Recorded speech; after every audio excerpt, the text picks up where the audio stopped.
రేవంత్ రెడ్డి ఈ ఫోన్ల ట్యాప్లు ఎట్లా చేసిండంటే, ఏదైనా మనం ఒక తప్పు పని చేస్తున్నప్పుడు అవతలి పార్టీల మీద బురద జల్లాలి. అవతలి పార్టీల మీద బురద జల్లి తర్వాత ఆ పనిని మనం ఎంత మంచిగా నైస్గా చేసుకుంటూ పోవచ్చు. అప్పుడు ఎవ్వరికి ఎలాంటి డౌట్ రాదు. ఎట్లా? ఇప్పుడు ఫోన్ ట్యాపింగ్ ఉంది. వాస్తవానికి ఫోన్ ట్యాపింగ్ అనేది ఇప్పుడు రేవంత్ రెడ్డికి చాలా అవసరం. ఎందుకంటే తన కుర్చీ కాపాడుకోవాలంటే ఫోన్ ట్యాపింగ్ చేయాలి. అట్లా చేయడానికంటే ముందు ఏం చేయాలి? బీఆర్ఎస్ పార్టీ మీద ఫోన్ ట్యాపింగ్ అనే బురద చల్లాలి. బీఆర్ఎస్ మీద, కేటీఆర్ మీద ఫోన్ ట్యాపింగ్ అనే బురద చల్లాలి. చల్లిండు, కావాల్సినంత బురద చల్లిసి పెట్టిండు. పాపం ఈ మంత్రులకు అర్థం కాక వీళ్ళంతా ఎట్లా ఫూల్స్ అయ్యిర్రు, ఫూల్స్ని చేసిండు అంటే, వీళ్ళేమో బీఆర్ఎస్ ఫోన్ ట్యాపింగ్ గురించి మాట్లాడుకుంటా బిజీగా ఉన్నారు మంత్రులు మొన్నటిదాకా. బీఆర్ఎస్ ఫోన్లు ట్యాప్ చేసింది, కేటీఆర్ వాళ్ళ ఫోన్లు ట్యాప్ చేసిండు, వీళ్ళ ఫోన్లు ట్యాప్ చేసిండు అని చెప్పి ఈ మంత్రులందరినీ బీఆర్ఎస్ మీద కుసిగొలిపిండు. రేవంత్ రెడ్డి ఏమో ఈ మంత్రుల ఫోన్లు ట్యాపింగ్ చేసేట్లా ముగిపోయిండు.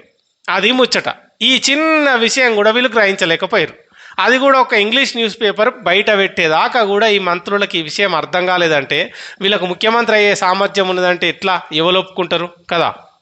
చూడుర్రి, రేవంత్ రెడ్డి బీఆర్ఎస్ మీద ఫోన్ ట్యాపింగ్ అనే బురద జల్లిసి పెట్టిండు. ఈ మంత్రులంతా ఏం చేసిర్రు? మొత్తం అదే పనిలో ఉన్నారు.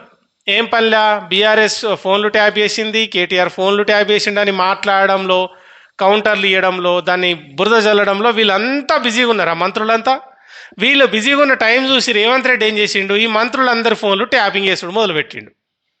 అట్లుంటుంది అన్నట్టు. మళ్ళా రేవంత్ రెడ్డి ఎంత తెలివిగా తిడతాడంటే, ఈ కాంగ్రెస్ సీనియర్లను, మంత్రులను ఎట్లా తిడతాడంటే, కేసీఆర్ని అడ్డం పెట్టుకొని తిడతాడు. ఆ విషయం వీళ్ళకి అర్థమే కాదు.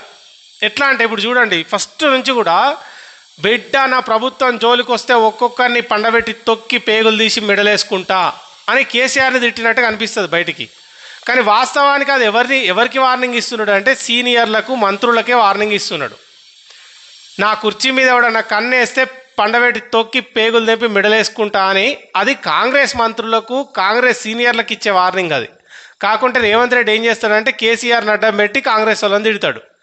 ఈ విషయం కూడా వాళ్ళకి అర్థం కాదు. నిజంగానే కేసీఆర్ తిడుతున్నాడేమో అని వీళ్ళు అనుకుంటారు. ఇప్పుడు కూడా చూడండి, మొన్న 10 ఏళ్ళు నేనే సీఎంగా ఉంటా, కేసీఆర్ని గుండె మీద రాసుకో పేరు అని చెప్పిండు.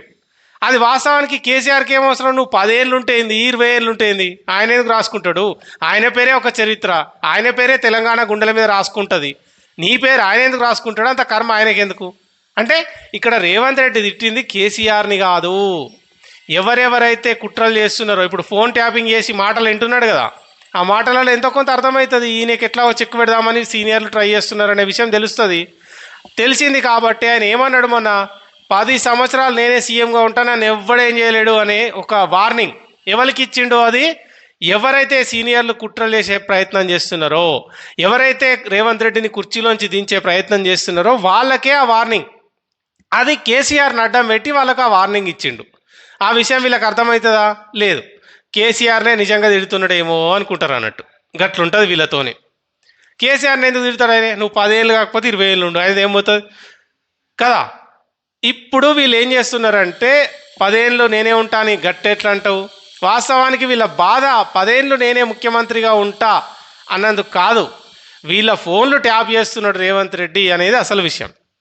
సో ఫిర్యాదు చేస్తామని పోతారు, అధిష్టానం దగ్గరికి పోతారు. పోతే ఏమవుతుంది? రేవంత్ రెడ్డిని తీసేయండి అంటారు. తీసేస్తారా? జరగని పని.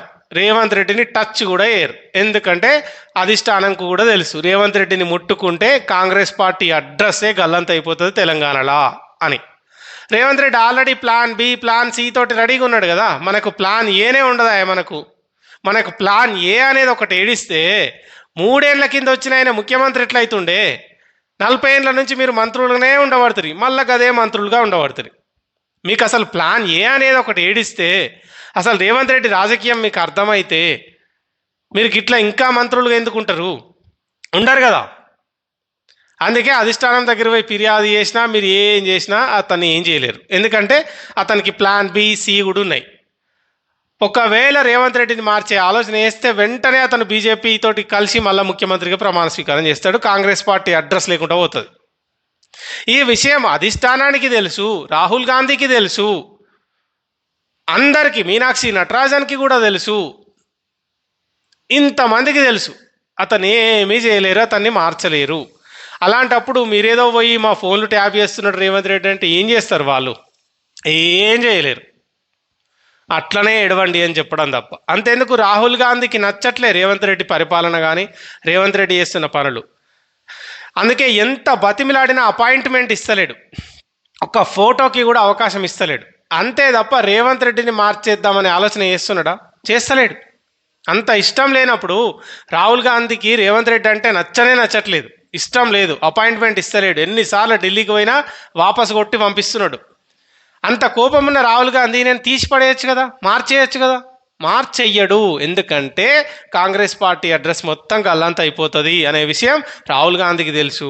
ఈ విషయం సీనియర్లకు తెలియక ఏదో ఇంకా ముఖ్యమంత్రి పదవి మీద ఆశ రావక ఏదో ప్రయత్నాలు చేస్తూ ఉన్నారు. కానీ అవన్నీ బూడిదలో పోసిన పన్నీరు మాత్రమే, అంతకు మించి ఇంకేం లేదు.